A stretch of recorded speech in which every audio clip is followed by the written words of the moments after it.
Hai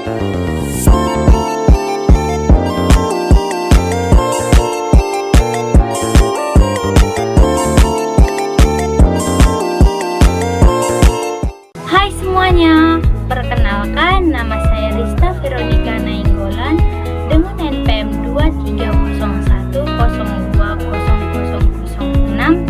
Di sini saya akan menjelaskan tentang proses morfofonemik. Sebelum masuk ke proses morfofonemik, ada baiknya kita memahami terlebih dahulu apa itu proses morfofonemik. Menurut Ramlan, bahwa morfofonemik adalah salah satu kajian morfologi tentang perubahan fonem yang timbul akibat pertemuan morfem dengan morfem lainnya. Sedangkan menurut Chair, morfofonemik disebut juga sebagai morfonologi atau morfologi, adalah kajian mengenai terjadinya perubahan bunyi atau fonem sebagai akibat dari adanya proses morfologi, baik itu proses afiksasi, reduplikasi, maupun proses komposisi. Yang menjadi kesimpulannya, proses morfofonemik adalah yang mempelajari perubahan-perubahan fonem yang timbul sebagai akibat pertemuan morfem dengan morfem lain. Saatnya kita masuk kepada proses morfofonemik. Proses morfofonemik yang pertama ada proses perubahan fonem, yang kedua proses penambahan fonem, yang ketiga proses hilangnya fonem, dan yang keempat proses peloncatan fonem. Biasanya ini digunakan pada bahasa asing. Di sini kita akan membahas yang pertama, yaitu proses perubahan fonem. Jadi sebagai akibat pertemuan morfem menasal dan penasal dengan bentuk dasar.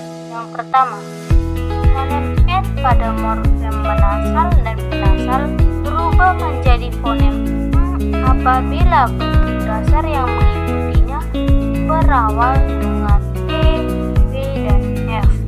Untuk contohnya yaitu morfem menasal ditambah dengan morfem pakai akan menghasilkan morfem memakai, di mana fonem N pada morfem menasal akan berubah menjadi fonem M karena dasar yang mengikutinya itu berawalan dengan P, sehingga menasal ditambah dengan morfem pakai menghasilkan morfem memakai.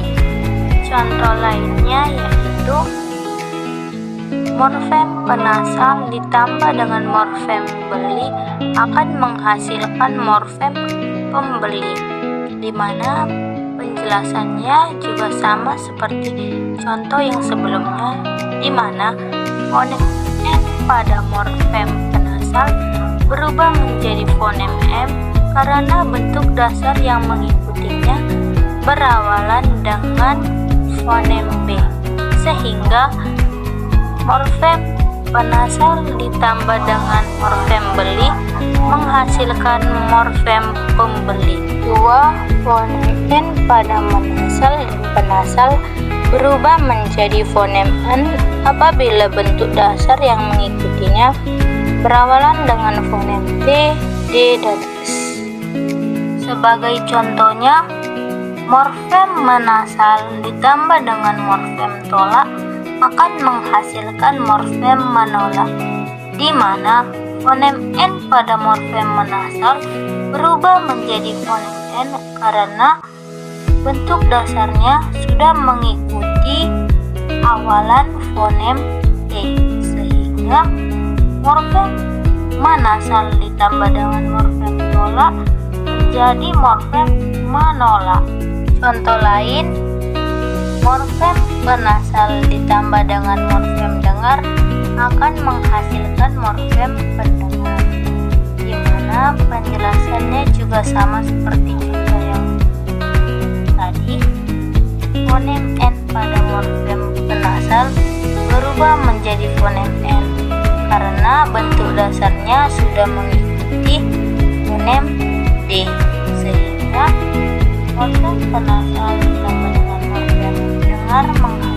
morfem mendengar.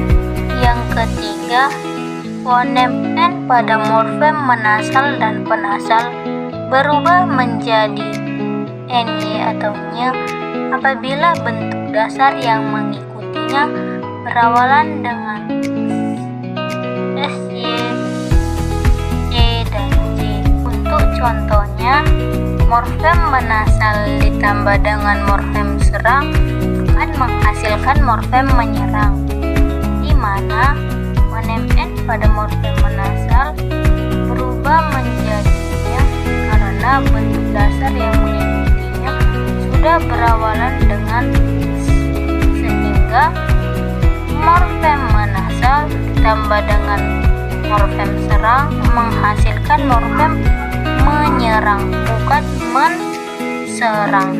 Contoh lainnya yaitu morfem penasal ditambah dengan morfem caci akan menghasilkan morfem pencaci, di mana fonem N pada morfem menasal berubah menjadinya karena bentuk dasar yang mengikutinya sudah berawalan dengan C, sehingga morfem penasal ditambah dengan morfem caci menghasilkan morfem pencaci. Yang keempat, fonem N pada morfem menasal dan penasal berubah menjadi NG atau apabila bentuk dasar yang mengikutinya berawalan dengan K, G, X, H, dan vokal.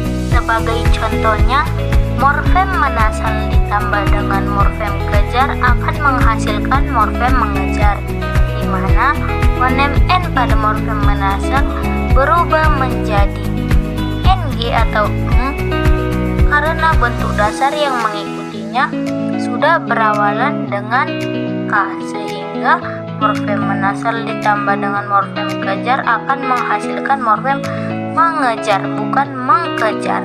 Contoh lainnya, morfem penasal ditambah morfem guna akan menghasilkan morfem pengguna, di mana fonem N pada morfem menasal berubah menjadi fonem NG atau karena bentuk dasar yang mengikutinya sudah berawalan dengan G, sehingga penasal ditambah dengan morfem guna akan menghasilkan morfem pengguna. Yang kelima, fonem F pada morfem ber dan ber mengalami perubahan menjadi fonem L sebagai akibat pertemuan dengan bentuk dasarnya berupa morfem ajar. Sebagai contohnya, morfem ber ditambah dengan morfem ajar akan menghasilkan morfem belajar, di mana fonem R pada morfem ber sudah mengalami perubahan menjadi fonem L karena pertemuannya dengan bentuk dasarnya yaitu morfem ajar, sehingga morfem ber ditambah dengan morfem ajar menjadi morfem belajar. Untuk contoh lain, morfem per ditambah dengan morfem ajar akan menghasilkan morfem pelajar, mana fonem R pada morfem per sudah mengalami perubahan menjadi fonem L karena pertemuannya dengan bentuk dasarnya yaitu morfem ajar, sehingga per ditambah ajar menghasilkan morfem pelajar.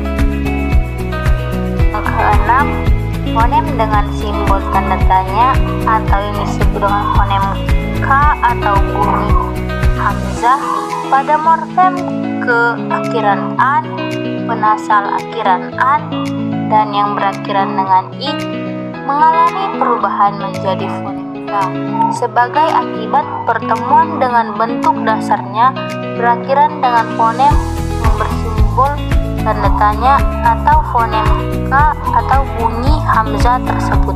Sebagai contohnya, morfem ke akhiran an ditambah dengan morfem buruk akan menghasilkan morfem keburukan, di mana fonem K atau bunyi hamzah pada morfem ke akhiran an sudah mengalami perubahan menjadi fonem K karena pertemuannya dengan bentuk dasar yaitu fonem K atau bunyi hamzah.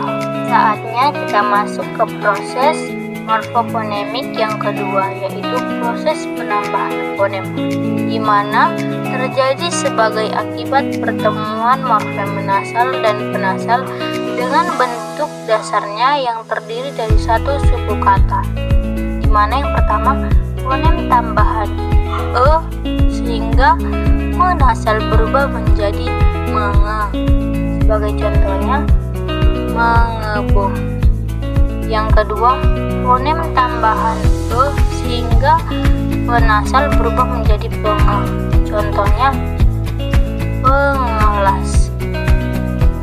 Yang selanjutnya terjadi akibat pertemuan morfem akhiran an lalu ke akhiran an dan penasal akhiran an dengan bentuk dasarnya. Yang pertama, terjadi penambahan fonem dengan simbol tanda tanya atau yang kita sebut dengan fonem K atau bunyi hamzah apabila bentuk dasar itu berakhiran dengan vokal A.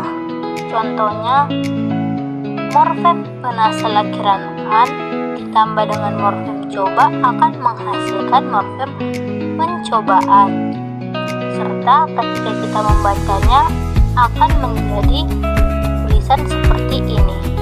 Contoh lainnya, akhiran an ditambah dengan baca akan menghasilkan morfem bacaan, serta cara kita membacanya pun akan menjadi seperti ini. Yang kedua, terjadi penambahan fonem W apabila bentuk dasar itu berakhiran dengan fonem U, O, A, W. Sebagai contohnya, morfem penasal akhiran an ditambah dengan morfem soto akan menghasilkan morfem persotuan, di mana terjadi penambahan fonem W karena bentuk dasarnya sudah berakhiran dengan fonem O, di mana untuk morfem penulisannya seperti ini dan untuk morfem pengucapannya seperti ada penambahan fonem W di dalamnya, sehingga morfem penasal akhiran ditambah dengan morfem soto menjadi morfem persotoan. Yang ketiga, terjadi penambahan fonem Y apabila bentuk dasar itu berakhiran dengan fonem I atau AY atau AY. Sebagai contoh, akhiran an ditambah dengan morfem gaji akan menghasilkan morfem gajian, di mana terjadi penambahan fonem Y karena bentuk dasarnya sudah berakhiran dengan fonem I.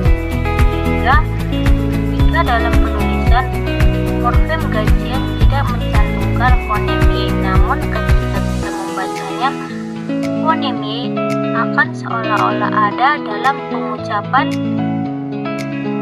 morfem gajian tersebut.